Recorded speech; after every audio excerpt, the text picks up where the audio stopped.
Hey, how you doing? Justin here. Today we are checking out the Steady Thumb Blues, a little arrangement I wrote to help you learn how to have that nice consistent bass note played with the thumb while you're playing some melody notes at the same time. If you haven't checked out the Steady Thumb Blues primer lesson, you might want to go and check that out first. At least get used to the consistent thing with the thumb and being able to play a more simple melody, because this does have a few challenging sections.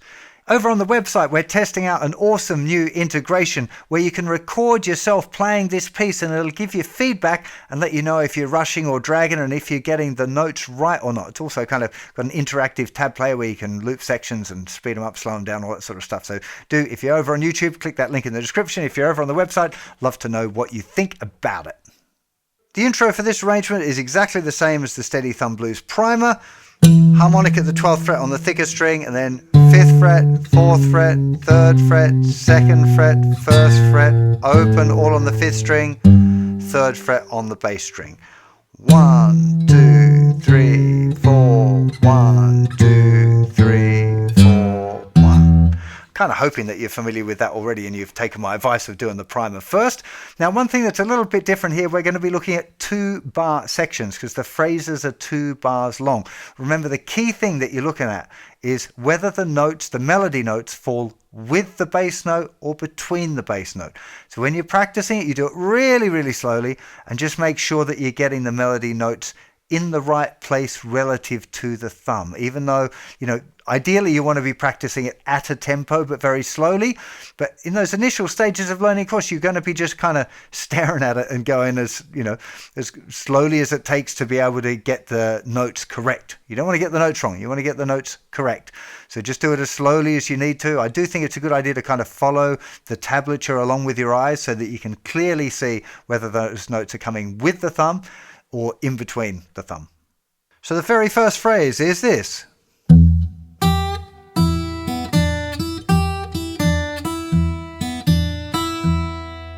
Okay, so 1, 2, 3. 3rd finger, 3rd fret on the thinner string with a little curl. Open. Okay, just let's look at that first bar. 1, 2, 3, and 4, and 2, 3, and 4, and 1, 2, together, in between, together, in between. 1, 2, 3, and 4, and. Okay, remember, of course, that the numbers 1, 2, 3, and 4 are going to be the beat. They'll be played with the thumb. Anything that's on an and will be played between the beats, between the thumb. The second bar, 1, and 2, and 3, and 4, and 1, and 2, and 3, and 4, and. Now I just want to note a little bit about the fingering here. Sometimes I tend to use my second finger throughout, so I'll play. So all of the notes are played with my second finger, my driving finger. Sometimes I use the first finger. Sometimes I use finger 1 to play all of the notes on string 2 and finger 2 to play all of the notes on the thinner string. I don't know why I don't do it consistently. There's a little bit of me that thinks that I should, but mostly this style for me is about improvising. So the idea of learning an arrangement here is to eventually be able to play whatever melody you hear in your musical imagination while keeping that bass note consistent. So in that respect, it's less important that there's a very specific fingering for it. But what I'd encourage you to do is find one that feels good for you and then practice that. Maybe experiment with the others, particularly the one of playing all of the notes on the second string with the first finger and the notes on the thinner string with the middle finger. As a generally consistent pattern, it can be quite good to have a theme that you're going to try and stick to and then only deviate where you need to. But you need to experiment a little bit and find out what works best for you. Let's put those 2 bars together. Remember, when you're learning it, it might go like 1, and then 3rd fret, and then together, separate, together, separate, together, between, together, between, on its own the bass, between, together, separate. that kind of practice will be really normal for this kind of thing, right? It's okay to go that slowly. Try and go at least consistently slowly, but it's okay to be going like at that really, really slow speed.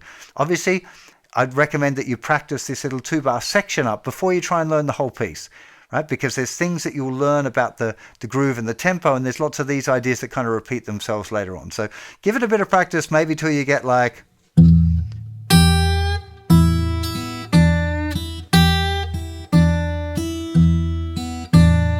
that kind of thing.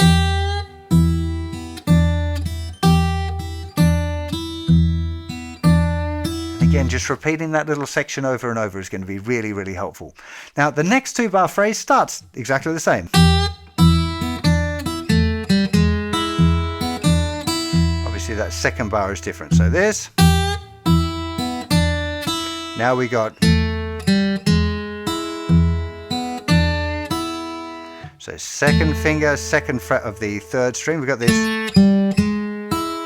Okay, 2, open, 1 on the G string. Then we're playing the thinner string. Bass on its own. Then we got this open 2nd string, 3rd fret, and then the thinner string. 1 and 2 and 3 and 4 and... I like the way this rings out, and then that bass note. Feel free to adapt these things, by the way. You know, this is just my arrangement, a suggestion that can help you learn to improvise in this style. But if you want to change it up and do it your own way, that's absolutely legit as well. I'd encourage you to do that. It'd be a good idea. That bar again. 1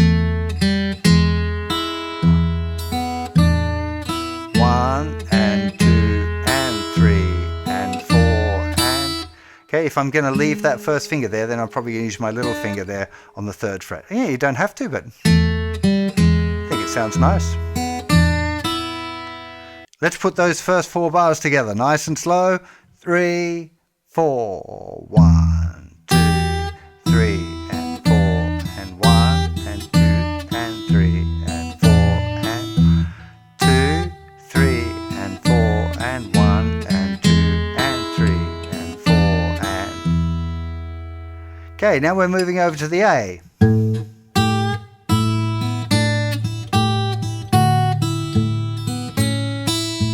Very kind of similar rhythm pattern.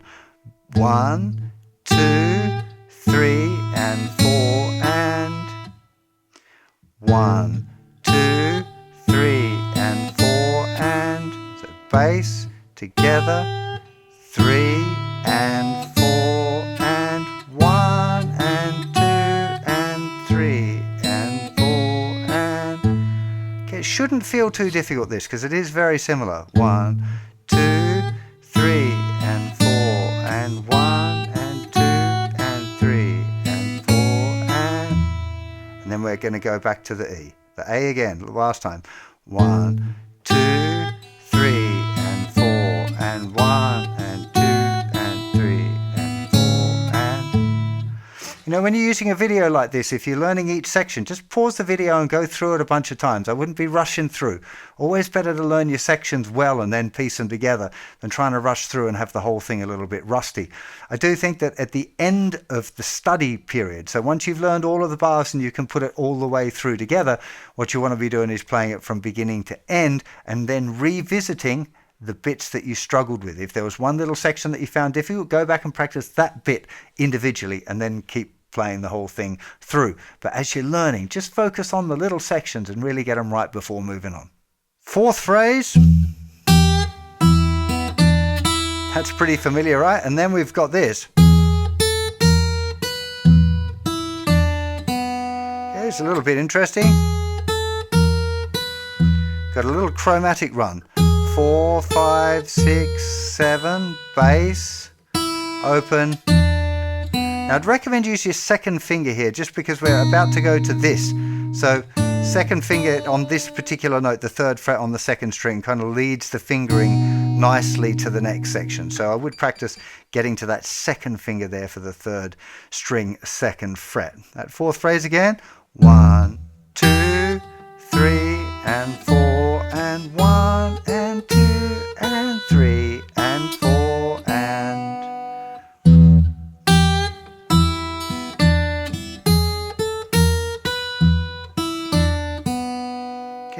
as usual, just take it nice and slow, make sure it's good. Maybe then practice joining it onto the A. So maybe you do this. 1, 2, 3, and 4, and 1, and 2, and 3, and 4, and 1, 2, 3, and 4, and... That would be a good thing to practice. Again, just joining things together, getting the flow right. Okay, learning the individual sections is important, but moving from one section to the next section is also worth practicing. So now we're at the B7. This is probably the hardest part of the arrangement. It's this. So let's start off with this B. So we're using a kind of a rounded bar here. So we're playing the 5th string with the tip of the finger, and we want to be able to play the underneath of the 1st finger is reaching over to play the 2nd fret here. Okay, but to start off with, we play 1st finger, little finger on the 4th fret of the 2nd string. Okay, so we're going to play together, then the thinner string with the underneath the 1st finger bar, back. Then we need to lift the bar up enough to get the open B string, but we're still playing the bass note. And then this is probably the trickiest bit. So after we've just hit that open string and the bass, little finger goes down, back down the 4th fret of the 2nd string, and then we're going to play the bass note and the thinner string, and then put the bar down. So you've got to practice being able to play the open string and then move your 1st finger down. That's it. That's the crux, I think. The bit that you need to nail down.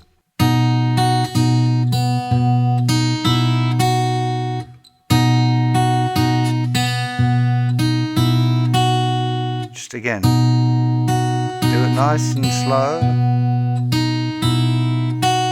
Now we got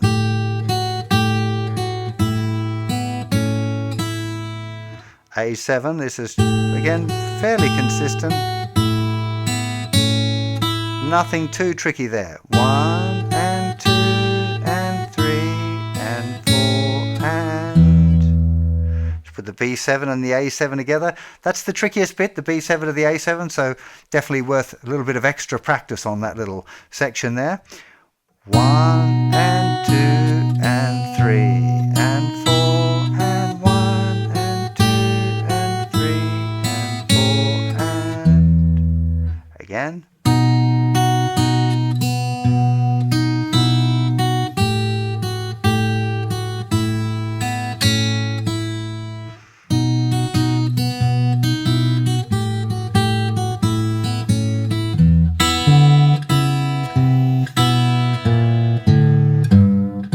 I like this. 1 and 2, 3, 4, 1, 2, 3, 4, 1. That little skip, having those first notes not on the beat. Yeah, 1 and 2, 3, 4, 1. You should already be familiar with that again from the Steady Thumb Blues primer. And as you know, we're pretty much all of the way through the song, just the ending to check out. So let's do the ending. I'll talk a little bit more about that practice. So the ending, the only difference now, it is a little different to the primer. 1 and 2, 3, 4, 1 and 2 and 3. So we've got 2, 4, 6, 7, bass note, 9th chord. You want to put a bit of a rowl there, which means a gradually slowing down thing. 1 and 2, 3, 4, 1 and 2 and 3. I've been peppering this advice right the way through the lesson for those that didn't make it right to the end. But really important, you learn it section by section, learn each phrase, learn the next phrase, practice that up, join it to the phrase before. Learn the new section, join it up to all of the stuff that you learned so far. Learn the new section, join it up. Work your way through the entire tune. Once you can play it from beginning to end, you work on a nice, consistent, slow tempo. If there's a particular area where there's a mistake or you're finding it a little bit extra tricky, go through and put some more work onto that one section. Then go back to playing the whole thing through. If there's an error somewhere or something's going wrong, work on it separately. A big mistake that people make is to keep playing through the whole song, and they get better at the bits that they could already do and only a little bit better at the bits they're struggling with. And you're much better off kind of trying to get everything up to the same level. So if there's something that's not good enough that you know is a bit of a problem, give it some extra love to bring it up to the level of all of the rest of the parts. I really hope you're going to enjoy playing this arrangement as it is, but feel free to experiment and change it up and make it your own as well. Remember, this is a great vehicle for improvisation as well. So once you're confident with the technique, having that consistent bass note and the melody idea, do see how you get on with improvising as well. See what licks and melodies you can make up on your own. Don't forget to check out the integration over on the website as well. If you happen to be on YouTube, there'll be a link in the description. Record yourself, get yourself some feedback on whether you're getting the notes right, whether you're rushing or dragging. You can loop sections, loads of good tools that'll help you learn this arrangement super fast. Yeah, have a great time with it, and I'll see you for more of this stuff very soon. You take care. Bye-bye.